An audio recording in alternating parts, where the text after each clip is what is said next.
Well, a lot of really amazing, just beautiful experiences can be had here in Denver. I'm sure you guys are all seeing that. I hate to get the last spot right before the bathroom break because everybody's like, oh, please be quick. Please be on time. Anyway, David was right. I am very passionate about this topic. I have a family member who has 3 overlapping disabilities that I grew up with, saw her struggle. For me, this is very personal. But what you guys are doing, the creativity that you bring to this space, can be an amazing transformative experience for so many other people who don't have the same faculties. When, excuse me, I'm going to get choked up here today. But anyway, we don't all start with the same toolbox in life. So when that happens, other people have to step up and help. And that's what I want to talk about. So this is about creating immersive for inclusion and accessibility. So when you think of accessibility, what do you think of? ADA, right? Get in the door, right? So let me. This is going to be really fun. We'll go through some definitions, right? Everyone loves that. So capable of being reached, right? Capable of being used or seen, capable of being understood or appreciated, and there at the bottom, easily used or accessed by people with disabilities. So you unlock the door. Who gives a shit? That's not enough, right? Just making the halls wide enough so people can get in, great, but what else? Are you thinking about where to start being inclusive? And this is why this is different. Inclusion is about including people, the state of being included. I like some of the synonyms especially. Comprehend, embrace, involve. And the things that are even more important are those at the bottom, the antonyms, which everybody loves this kind of presentation. Anyway, exclude, leave out. So when you're creating a space, you're creating this experience that's mind-shattering for people with all their faculties. Who are you leaving out? Are you embracing the people in your community who would love to have these experiences? So here's an example. How many of you hate to choose your own seat at the theater or a venue or a concert? How many hate to choose their own seats? You hate to choose your own seats? Wow, that's one. Okay. I personally kind of like to choose my own seats. I think most people do. If you go to a movie nowadays, you can choose your seat. If you don't get the seat you want, what do? You maybe go to another show. Or you maybe, if there's no great seats, you don't go at all, right? So when you look at this map here, where are those seats for the people in wheelchairs? They're in the very back, or there's a couple in the very front. So this looks a lot like this to me. This is a Montgomery bus seating chart. So this is a Montgomery bus seating chart. You can see where Rosa Parks sat. She sat in the available if no whites are present area, and that's why she got arrested, right?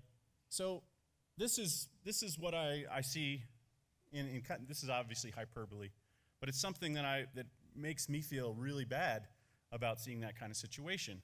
So how many of you would boycott a space that looked more like this? Yeah, fuck that place, right?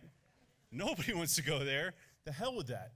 So why do we accept this kind of behavior for those with disabilities?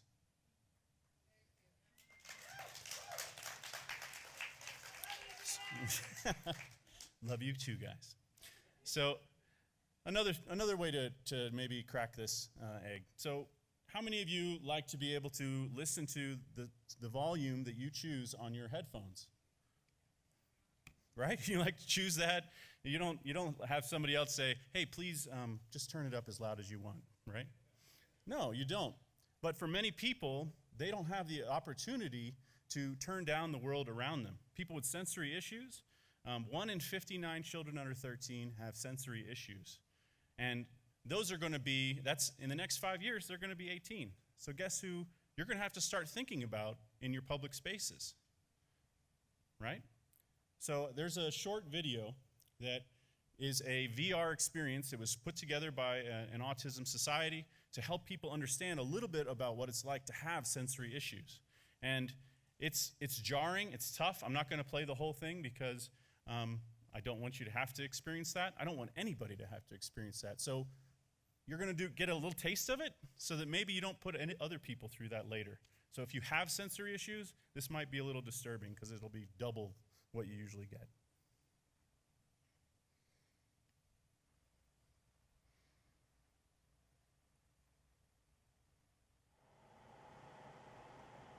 Just wait there 1 minute, I'm just going to get a ticket, okay?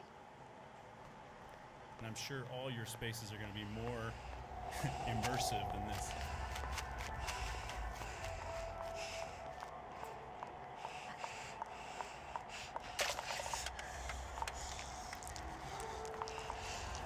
Alex, just 1 minute.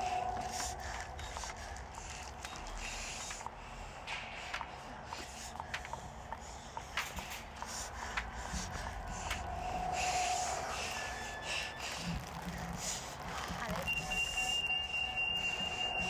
Alex, you need to calm down. I have to finish this, okay? 1 minute. Calm down. We're going to go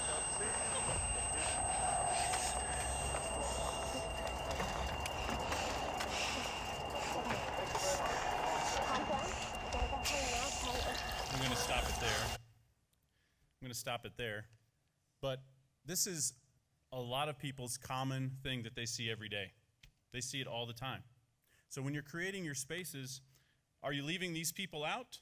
Are you making a special day so people can maybe enjoy this in a way that's a little more comfortable? Many different productions are starting to do that.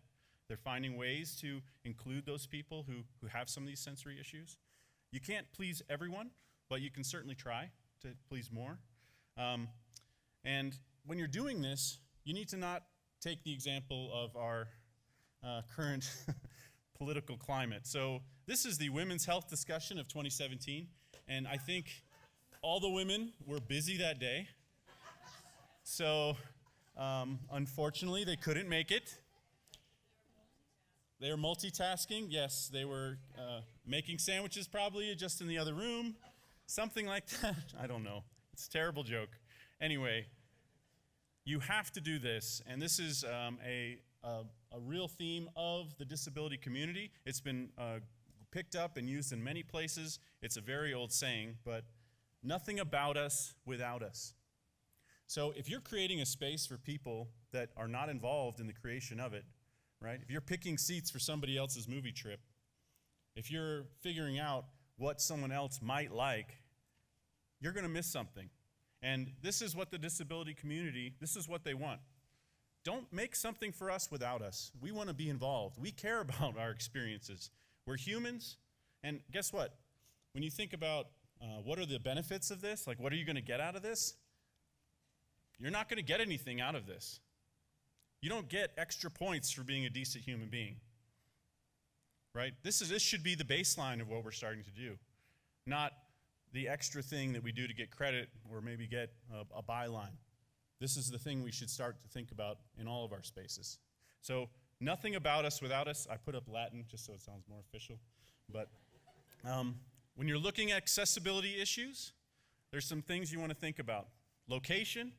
I don't have time to go through all of them here, but location, about your space. Does it have public transportation to get to it? Is the show so late that nobody can get a bus back from there? Financial, who can afford it? And now, this is a lesson I learned. I ran the Maker Faire this past year. My theme was inclusion.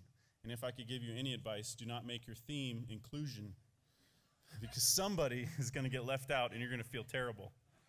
Okay? I'm glad you're laughing. But for me, we gave out 500 tickets to area schools. We created a sightless escape room with the Center for the Blind. We had a special quiet area for those with sensory issues. We tried to think of a lot of things to help a lot of people enjoy the space in a better way. We gave out 500 tickets to area high schools and elementary schools. We had an education day that was only centered around children. There was no adults present, just the teachers and myself and my team. And of that 500 tickets, we only had about 50 kids come. Now, that was heartbreaking to me. I'm just now getting to where I can talk about it. But the problem wasn't that they didn't want to come. It comes down to financials. They couldn't afford the bus ticket, or they couldn't afford the parking to go. So if you're trying to include people, are you thinking it all the way through? Physical space. Will people be able to get around and enjoy your space? Will they be uncomfortable? And communication. How are you talking to the community? How are you making it known that they're welcome and that you've thought about them? And now to the inclusion. Who will be able to enjoy my event and how? I'll skip down to one of the ones I think is most important. Who am I excluding by choices I make in my work? Right? This is the stuff that we don't think about. It's unconscious. But who am I excluding by what I choose to do? And I'll end this whole thing with a quote that I think is really poignant. Diversity is being invited to the party, but inclusion is being asked to the dance. We all want to be asked to the dance, right? So who do you want to dance with? Thanks.